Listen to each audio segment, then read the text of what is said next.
अस्सलाम वालेकुम doctor and students. Doctor Huma Chishti Lahore से, वाइस प्रेसिडेंट COH पाकिस्तान। आज जो टॉपिक है एडिनाइटिस है, जिसके बारे में बात करूँगी। याद रखिए कि आइटिस मींस इन्फ्लामेशन और एडिनाइटिस जो है वो ग्लैंड्स की स्वेलिंग को कहा जाता है, इसकी इन्फ्लामेशन को कहा जाता है।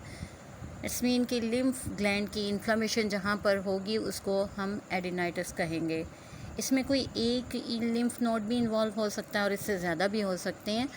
होता क्या है कि लिम्फ नोड जो हैं वो स्वेल कर जाते हैं और यूजुअली ये किसी न किसी इन्फेक्शन की वजह से हुआ करता है। लिम्फ के बारे में थोड़ी सी इसकी एनाटमी आपको बताती चलूँ कि ये बीन शेप के ऑर्गन होते हैं, छोटे छोटे से, और लिम्फ नोड जो हैं वो इम्यून सिस्टम के लिए बहुत ही इम्पोर्टेंट रोल प्ले करते हैं। इनकी बहुत ज़्यादा अहमियत होती है और बॉडी में से जर्म्स और बैक्टीरियाज को फ़िल्टर करने का काम करते हैं। लिम्फ नोड की स्वेलिंग या एडिनाइटिस बॉडी के किसी भी पार्ट्स में हो सकता है। ये डिपेंड करता है इसकी टाइप्स पे। सबसे पहले बात करती हूँ इसकी मेजर टाइप्स के बारे में। जो इसकी टाइप्स हैं, सर्वाइकल एडिनाइटिस है, जिसमें ये यूजुअली जो है नेक में फाउंड होता है। इसकी यानी गर्दन में स्किन, गर्दन की जो स्किन होती है नेक की, उसमें लिम्फ नोड जो हैं वो स्वेल कर जाते हैं अक्सर औकात। और ये ट्यूबरसिटीज़ जो हैं वो देखने में नज़र भी आती हैं। फिर ट्यूबरकुलस एडिनाइटिस होता है और इसमें स्क्रोफ्यूला बन जाते हैं। और इसके अलावा मेजेंट्रिक एडिनाइटिस भी होता है और इसमें क्या होता है कि मेजेंट्रीज जो हैं उनकी लिम्फ नोड डिस्टर्ब हो जाते हैं, जैसे उसकी वजह से फिर एब्डोमिनल पेन्स होती हैं, नोज़िया एंड वोमिटिंग रह सकती है और फीवर होता है। अब हम बात करते हैं एडिनाइटिस के सिम्टम्स के बारे में कि जब पेशेंट आपके पास आता है तो लोअर जो लेग्स होती हैं, उसकी लोअर एक्सट्रीमिटीज़ जो होती हैं वो उनमें स्वेलिंग देखेंगे आप। सबसे इम्पोर्टेंट सिम्टम इसकी ये है। फिर ये कि विजिबल आपको बम्प्स नज़र आएंगे। वो अब अगर नेक में है तो नेक में, पेट में है तो पेट में नज़र आएंगे। इसी तरह किसी भी ग्लैंड के आपको नज़र आएंगे, ठीक है।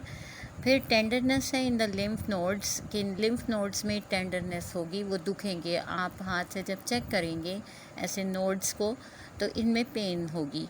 रेडनेस ऑफ द स्किन देखेंगे आप, और ये अराउंड द नोड होगी।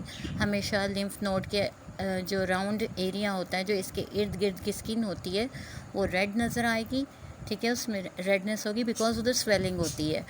और ये कि एब्सेस भी हो सकता है कोई, और एब्सेस जब होगा तो डेफिनेटली उसमें पस फॉर्मेशन होगी और कोई पस फ्लूइड हो सकता है इस लिम्फ नोड में। इसके अलावा डिस्चार्ज हो सकता है कोई, जिसमें फ्लूइड ड्रेन कर जाता है, उसमें फ्लूइड ड्रेनेज होता है। अब बात आती है कि हाउ टू डायग्नोज, कि हम कैसे डायग्नोज करते हैं कि एडिनाइटिस है किसी पेशेंट को। यानी कि सिम्टम्स, आपके पास चंद एक क्वेश्चंस होते हैं जो कि आपने पेशेंट से पूछने होते हैं। उसमें यह है कि सिम्टम्स कैसे स्टार्ट हुई, ठीक है। और फिर ये है कि इसमें फ़ीवर विद चिल्स तो नहीं है, यानी क्या जो बुखार लग रहा है उसमें सर्दी तो नहीं। फिर ये कि एनी स्किन इंजरी, कोई स्किन इंजरी तो नहीं है। Exposure two cats and dogs तो नहीं हुआ था, यानी कि पेट जो जानवर हैं उनके साथ कोई एक्सपोजर हुआ हो। फिर ये कि ब्लड टेस्ट के ज़रिए भी ये पता चल सकता है, और लिम्फ नोड बायोप्सी के ज़रिए भी हम इसको जांच सकते हैं। मेडिकल अटेंशन की बहुत ज़्यादा ज़रूरत कहाँ पड़ती है, इसको याद रखिए कि जहाँ पेशेंट को बहुत ज़्यादा सीवियर पेन हो, रेडनेस बहुत ज़्यादा नज़र आ रही हो, और उस एरिया में जहाँ लिम्फ नोड है वहाँ वार्मथ भी हो, यानी हाथ लगाने से हीट फील हो, तो आप याद रखिए कि ये रिस्क फैक्टर है, यानी ये रिस्किंग है, इसको चेक ज़रूर करवाएं। फिर हाई फीवर भी हो सकता है, और हाई फीवर भी इतना कि ये 101 से ऊपर जाए, यानी 101 से ऊपर हो। और इसके साथ ही साथ डिफ़िकल्ट ब्लीडिंग भी हो सकती है, यानी कि सांस लेने में मुश्किल भी हो सकती है, और टैकीकार्डिया भी हो सकता है। टैकीकार्डिया मेडिकल टर्मिनोलॉजी है और हम सभी इससे वाकिफ़ हैं कि ये पैल्पिटेशन ऑफ द हार्ट को कहते हैं। दिल के बहुत ज़्यादा जो तेज़ धड़कन होती है उसको कहा जाता है टैकीकार्डिया। अब बात हो जाए ट्रीटमेंट के हवाले से, जो एलोपैथिक वे ऑफ ट्रीटमेंट है उसमें एनाल्जेसिक यूज़ की जाती हैं, यानी ऐसी टैबलेट्स की जाती हैं, ऐसी मेडिकेशन दी जाती है जो रिड्यूस करती है पेन को, और इसके साथ ही साथ एंटी इन्फ्लेमेटरी मेडिसिन दी जाती हैं जो कि इन्फ्लेमेशन को कम कर देती हैं। फिर ये कि कूल और वेट जो कंप्रेशंस होते हैं वो दिए जाते हैं, और सर्जरी के ज़रिए भी ड्रेन कर दिया जाता है जो पस फॉर्मेशन जो फ्लूइड इकट्ठा हुआ होता है और वो इन्फेक्शन का बायस होता है, उसको रिमूव कर दिया जाता है।